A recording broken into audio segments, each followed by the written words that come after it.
তো এই গুলশানের ঘটনায় যে ৫ জন আসামি, এর ভিতরে শুনলাম একটা বলে নাবালক বাচ্চা। ৫ জন আসামির ভিতরে একজন হলো নাবালক বাচ্চা, ওর বলে ধাড়ি মজুটিক মতো ওঠেনি, ১৭-১৮ বছর বয়স, স্কুলে পড়ে। ১৭-১৮ বছর বয়স, স্কুলে পড়ে, কলেজেও পড়ে না। তো ওই পিচ্চিটারে ওই কী বলে কিশোর সংশোধনী না কি বলে একটা আছে বাংলাদেশে, তো সেখানে পাঠাইছে। আর বাকি যে ৪ পান্ডা আছে বুঝছেন, ওই যে গুলশানের ৫০ লাখ টাকার চাঁদা কেলেঙ্কারি, ৫০ লাখ টাকার চাঁদা কেলেঙ্কারি, তো বাকি যে ৪ পান্ডা আছে, তো সেই পান্ডাকে তো গতকাল আমি তো করতেছি ভিডিওটা সকাল কয়টা বাজে, এখন 10টা বাজে আমেরিকাতে, তো বাংলাদেশে গতকাল আর কি, গতকাল বিকাল 5টা বাজে তাদেরকে কাঠগোড়ায় ওঠানো হয়েছে।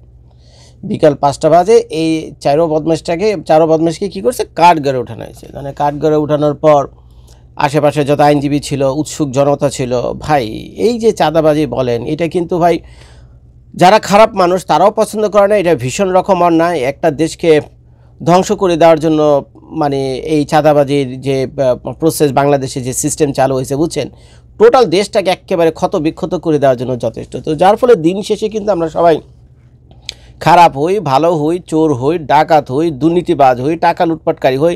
আমি নিজেও কিন্তু এটা পছন্দ করি না, কারণ সবার আগে হলো দেশ বাঁচবে তো আমরা বাঁচবো, তাই না? তো যার ফলে এই বদমাশগুলোকে যখন কাঠগড়ায় উঠানো হয়েছে, চারদিক থেকে চাঁদাবাজ আর বকাবকি, চিল্লাচিল্লি, পারে তো কিল ঘুষি লাথি ঠুয়া, বুঝছেন, ঠুয়া শুনছেন আপনারা?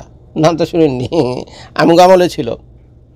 আমগো আমলে বাংলাদেশে যখন থাকতাম, আমগো আমলে ছোটোবেলা ওই যে ঠুয়ার একটা প্রচলন ছিল, মাথা ব্যথা টাস করে এমনি করে দেওয়া, বুঝছেন, এটাকে বলে ঠুয়া। তো আপনাদের এই আমলে তার নাই ভাই, এখন ফেসবুক ইউটিউবের যুগ, আপনারা ঠুয়া কোত্থেকে শুনবেন?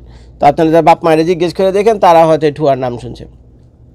তো এটা এগুলো যখন উঠানো হয়েছে এখান থেকে, চারদিকে চিৎকার চেঁচামেচি, পারে তো লাইথে উস্টা এটা শেষ করে ফেলে। তো সরকার যতদূর সম্ভব বাংলাদেশের পুলিশ বাহিনীর লোকের আছে তাদের জীবনের ঝুঁকি নিয়ে, বুঝছেন, এগুলোকে এদের চারদিকে বর্ম তৈরি করছে, বর্ম বুঝছেন নাকি, মানে প্রোটেকশন আর কি, চারদিকে বর্ম তৈরি করে তাদেরকে কাঠগড়া পর্যন্ত নিয়ে গেছেন। এলে তো কিলে ওদেরকে ওদিকে ওদের অবস্থা খারাপ করে দেয়। তো এগুলো যখন কাঠগড়ে উঠানো হয়েছে, তখন সরকারি পক্ষের যে পাবলিক প্রসিকিউটর রয়েছেন, তো তাকে জিজ্ঞেস করছে, কি বাবারা তোমরা চাঁদাবাজি করতে গেলে জিজ্ঞেস করতেছে, বাবারা তোমরা চাঁদাবাজি করতে গেলে তখন আপনাদের বাবাজিরা বলতেছে আর কি, আমরা তো চাঁদাবাজি করতে জানি হুজুর, আমরা তো চাঁদাবাজি করতে জানি, আমরা কঠিন ষড়যন্ত্রের শিকার হুজুর, আমরা কঠিন ষড়যন্ত্রের শিকার।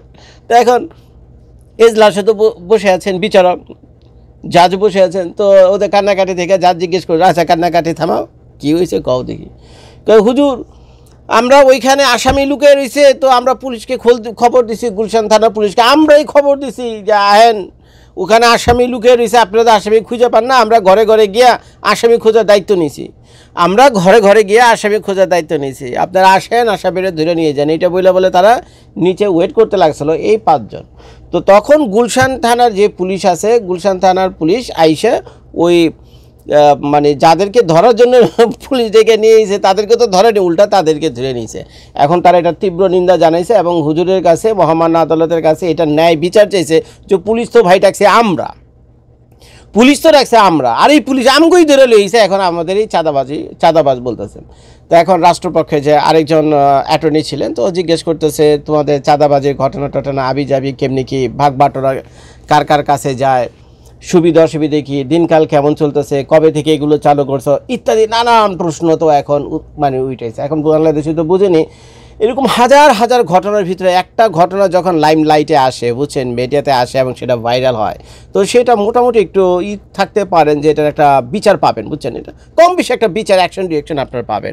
আর যেগুলো ভাইরাল হয় না সেগুলো তো কোনো খোঁজ খবর নেই। এখন এই যে 5 জন আসামের ভিতরে 3 জন হলো এই যে ওই যে সমন্বয়ক, 3 জন হলো সমন্বয়ক, আর ওই যে জাতীয় নাগরিক পার্টি আছে না, ওদের 3 জন হলো এই দলের, আরেকটা হলো কোন ছাত্র সংগঠন না কী যেন, আর এক ছেলে হলো এটা, আর বাকিটার খবর আমি জানি না।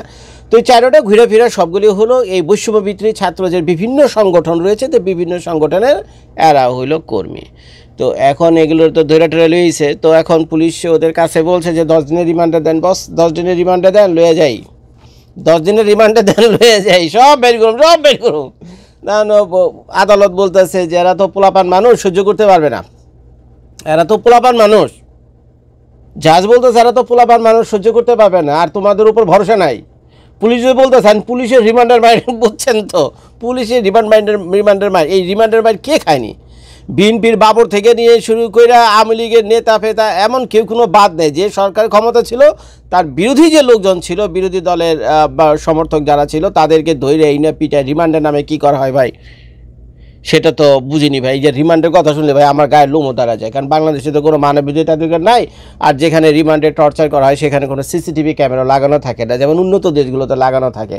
তো যার ফলে বাংলাদেশ এবং ইন্ডিয়াতে রিমান্ড মানে কি, রিমান্ড মানে পিটে ওটা প্যান্টেন নষ্ট করে ফেলা, বুঝছে? পিটাইলে মানে পিটাই তো হয় না, ওদের যে বড় বড় লাঠি আছে আর গজারি আছে, এক একটা বড় বড় লাঠি আর গজ, ওইটা দেখলে শুনছি অনেকে বলে প্যান্টের মধ্যে মুইতা দেয়।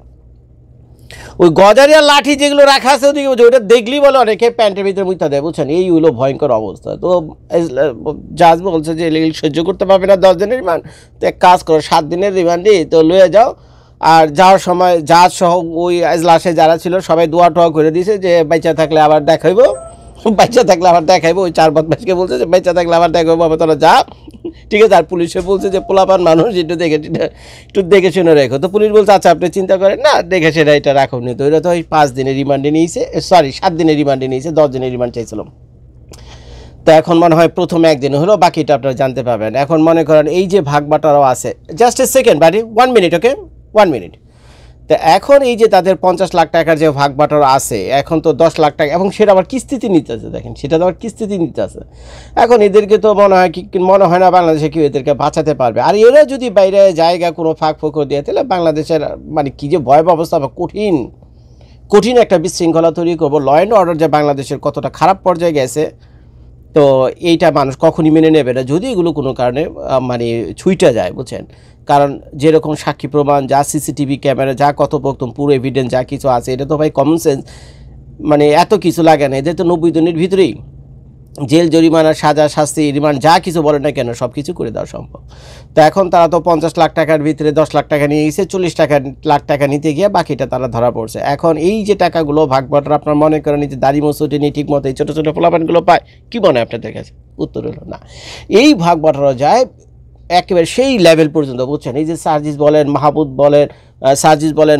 বলেন, নাহিদ বলেন, এরা যা কিছু উপরে বসে দিয়েছে না, এই যে রূপায়ণ টায়ারের কারি ছিলেন না, এটা ভাই একটা ন্যাংটা পোলাপানরা যদি জিজ্ঞেস করেন না, তারাও একই কথা বলবে যে না, এই টাকার ভাগ বাটারও ছাড়া, বুঝছেন, উপর মহলে ভাগ বাটারও ছাড়া এত করলাম এত লক্ষ লক্ষ কোটি টাকা চাঁদাবাজি হতেই পায় না। তো দোয়া করেন সবাই, বুঝছেন? রিমান্ডে নিয়ে গেছে পিটাও কিচ্ছা মতো, বুঝছেন? পিটা কিচ্ছা মতো একেবারে, বলছে না সেদিন একটা পেজ দিয়েছিলাম, পোস্ট দিলাম না গতকাল, একজন পিঠা ওই জায়গাটা পাশার ওই জায়গাটা পিঠা লাল করে দেওয়া উচিত।